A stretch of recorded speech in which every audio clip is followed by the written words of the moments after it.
Ya, Assalamualaikum warahmatullahi wabarakatuh. salam. Aduh, Hari ini saya sudah bersama dengan Bapak Wargo Pramono, Guru SMK Negeri 1 Temanggung. Selamat siang Pak Wargo.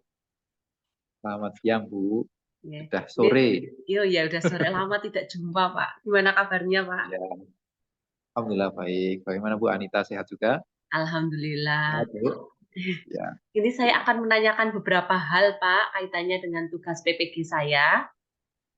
Nanti Oke. mohon bantuannya nih Pak. Ya, Oke. Kalau menurut Bapak, kesulitan peserta didik itu dalam menentukan skala utama, skala nonius, kemudian mengkalibrasi alat ukur itu apa namanya dikarenakan apa nggih Pak? yang pertama memang anak-anak itu tidak atau belum memahami skala utama dengan skala nonius itu apa gitu ya. Nah, Nggih. memang pemahaman sejak awal tentang skala utama itu perlu disampaikan ya, terutama skala nonius. Ya, Nggih. ini yang harus dipahamkan ke anak sebelum kemudian mengajari bagaimana membaca skala pada jangka sorong atau mikrometer yang ada skala nonius maupun skala utama. Begitu. Nggih. Kalau kaitannya dengan kalibrasi, Mhm. sebenarnya tidaklah sulit ya. Mhm. Kalibrasi itu kan proses untuk menormalkan atau mengenolkan ya Mhm. suatu alat ukur supaya eh, menjadi standar lagi gitu ya. Nah, ini proses di awal. Ini sebenarnya tidak terlalu sulit karena semua alat ukur itu memang perlu dikalibrasi dan sudah cukup lazim di masyarakat ketika anak-anak nimbang misalkan itu ya menggunakan timbangan yang neraca tetapi yang timbangan kodok itu ya sebelum nimbang itu kan memang harus rata-rata dulu antara bagian yang ada bandulnya dengan bagian Mhm. yang untuk benda yang akan ditimbang itu harus Mhm. rata terlebih dahulu sehingga kalau kalibrasi menurut saya tidak terlalu sulit. Yang agak kesulitan itu anak-anak di bagian menentukan skala nonius gitu Nggih. ya karena memang tidak paham sehingga Mhm. guru sebaiknya memahamkan itu dulu Mhm. Kalau menurut Bapak ya. cara untuk memahamkannya bagaimana nggih Pak? Ya, setelah diberi penjelasan, kalau saya biasanya langsung Nggih. saya ajak anak-anak untuk eh, praktikum ya. Pertama saya mempresentasikan terlebih dahulu ya, kemudian Mhm. kita zoom ya pada Mhm. hasilnya itu, Mhm. kita zoom, kita praktekkan Mhm. ke anak, kemudian kita zoom hasilnya itu kalau bisa sudah disiapkan terlebih dahulu, tampilkan menggunakan LCD proyektor dalam gambar ukuran yang besar, Mhm. sehingga kemudian kita bisa menunjukkan ke anak gitu, ini nilainya berapa gitu. Yang Mhm. sulit itu adalah membaca skala, ya membaca skala pada skala nonius karena anak-anak itu tidak mengetahui itu loh batasan awal Mhm. pada jangka sorong itu. Jadi Mhm. dari mana mulai dihitungnya itu tidak tahu. Nah ini Mhm. yang perlu disampaikan sejak awal. Titik nol pada skala nonius itu adalah mulai menghitung nilai skalanya itu berapa. Itu yang perlu disampaikan ke Nggih. anak-anak. Kalau pada mikrometer skrup itu lebih mudah sebenarnya, Mhm. hanya saja karena agak berbeda sedikit, baik secara mekanik karena diputar, Mhm. ataupun jumlah strip yang ada itu eh, lebih banyak. Ini tinggal pelan-pelan saja dipresentasikan, kemudian diajari cara membaca skalanya. Itu nanti anak-anak kemudian diminta untuk mempraktekkan sendiri sekaligus membaca nilai skalanya. Guru tinggal mengecek apakah anak-anak itu sudah membaca skala dengan benar atau belum.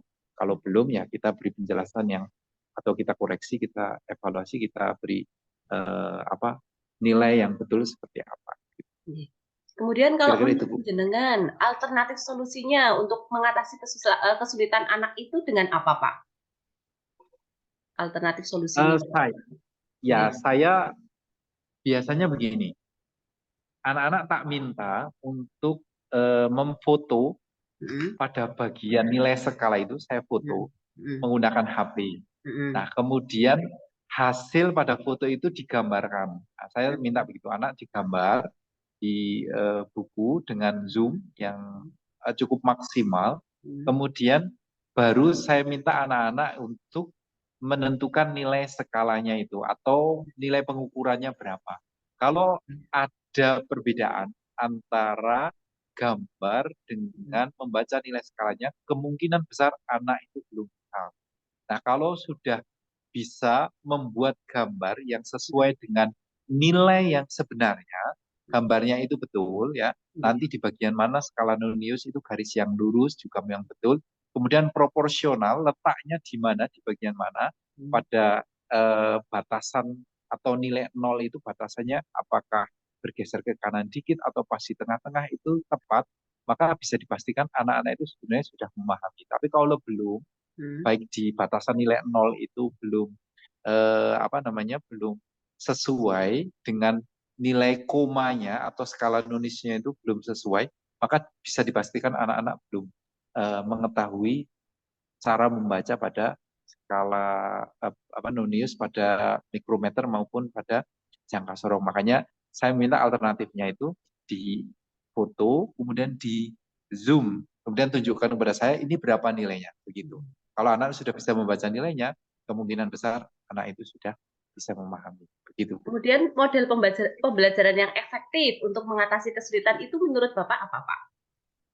Menggunakan ya? PBLK atau menggunakan demonstrasi atau menggunakan PJBL mungkin? Sebenarnya semuanya masuk ya Bu. Yeah. Semuanya masuk, mau proyek maupun bisa, mau demonstrasi juga bisa, mau kalau buat produk kayaknya enggak ya. Paling proyek nih, atau kalau proyek ini kan didekatkan dengan apa yang biasa dia temui ya, dengan jurusannya mungkin disesuaikan dengan jurusannya, atau demonstrasi juga memungkinkan. Itu kalau saya kemarin pakainya proyek. Oh, project. Oh, yeah. Project nopo problem based learning. Project. Oh, project. Iya project. Ya, Oh, saya project. Ya, kalau saya kemarin pakai project. Ya, terima kasih Bapak. Kemudian yang kedua Bapak, kalau misalnya menurut Bapak, ini tadi kan kita sudah mempelajari tentang jangka sorong, kesulitannya lah. Sekarang kalau pada energi terbarukan, itu menurut Bapak kesulitan anak itu dalam menganalisa pemanfaatan energi itu kenapa Pak? Jadi energi terbarukan itu kan sebenarnya sudah lazim. Tapi di negara luar atau di negara maju, di negara kita masih fokus dengan penggunaan bahan bakar ya untuk membuat listrik itu. Nah, makanya guru itu perlu mengenalkan bahwa di sekitar kita itu ada banyak sekali sumber energi yang ada di alam, yang jumlahnya sangat melimpah, yang bisa dimanfaatkan untuk membuat listrik gitu. Nah, pengenalan itu harapannya itu menyadarkan ke anak-anak bahwa sebenarnya listrik itu bisa dibuat dari alam yang ada di lingkungan sekitar kita, tidak hanya menggunakan sumber dari PLN yang dibuat dari minyak gitu. Nah, itu sebenarnya yang perlu dikenalkan terlebih dahulu Bu. Kalau cara membuat listriknya sederhana ya, teknis kita menggunakan generator atau kita menggunakan alat yang kecil dinamo, atau kalau mau agak repot kita membuat lilitan sendiri yang digabung dengan magnet begitu. Nah, kalau kita bisa membuat flux magnet, perubahan flux magnet, maka kan akan jadi listrik. Sederhananya begitu. Nah, bagaimana gerakan-gerakan yang ada di alam itu kemudian menggerakkan dinamo, bisa beli di toko-toko elektronik itu, sehingga dari gerakan dinamo itu menghasilkan perubahan flux magnet ya, sehingga menghasilkan GGL listrik atau menghasilkan listrik gitu. Sederhananya begitu. Nah, anak-anak tidak familiar dengan itu. Tahunya ya kita menggunakan listrik dari PLN. Kita seolah-olah kita tidak berdaya untuk membuat listrik di rumah kita sendiri. Nah, di tahap anak SLTA itu lebih pada pengenalan ya, menyadarkan mereka tentang banyak sekali sumber listrik yang ada di lingkungan sekitar kita, kemudian memperkenalkan atau memberikan keterampilan kepada anak gimana sih membuat listrik. Oke. Itu Kemudian Bu, kalau kalau di menurut tahap anak. Bapak, alternatif solusinya bagaimana untuk mengatasi kesulitan anak tersebut? Ya, eh, anak kan belum paham ya, Nggih. dipahamkan. Mhm. Terus ibu buat aja misalkan alat sederhana Nggih. yang menghasilkan listrik misalkan dari kincir angin atau air. Kan air bisa Nggih. dari keran misalkan ya. Nanti Nggih. dari keran air yang mengalir itu bisa memutarkan kincir, kincir nanti dihubungkan dengan itu ya, apa bagian yang berputar Mhm. di dinamo itu, nanti dinamo dihubungkan dengan lampu, misalkan dihubungkan langsung aja dengan lampu LED gitu ya, yang Nggih. dayanya sangat kecil atau Mhm. tegangannya sangat kecil sehingga bisa menyala. Nah, kalau bisa berpijar berarti Mhm. kan ada listrik yang dihasilkan. Nggih. Oh, jadi sederhana membuat Mhm. listrik. Nah, kalau ingin tahu prosesnya, ya Ibu bisa menggambarkan bahwa listrik itu terjadi ketika ada medan listrik ditabrak dengan kumparan atau dibalik, Nggih. apa namanya, ada medan listrik yang ditabrakkan ke kumparan atau kumparan yang menabrak medan listrik. Begitu. Nggih. Medan, mohon maaf, medan magnet, Medan magnet. bukan Nggih. medan listrik. Iya, Terima kasih Bapak untuk sebenarnya begitu. penjelasannya, luar biasa Ya, sekali. sama-sama Bu Anita. Nggih, nggih. Jangan kapok nggih, Pak. Ya, Bu Anita, sukses terus, Nggih, tetap terima semangat, kasih. UPG-nya mudah-mudahan lancar dan lulus. Amin. Nggih, Gitu matur ya. nuwun Bapak. Ya, Assalamualaikum sami-sami warahmatullahi Bu Anita. wabarakatuh. Waalaikumsalam warahmatullahi wabarakatuh.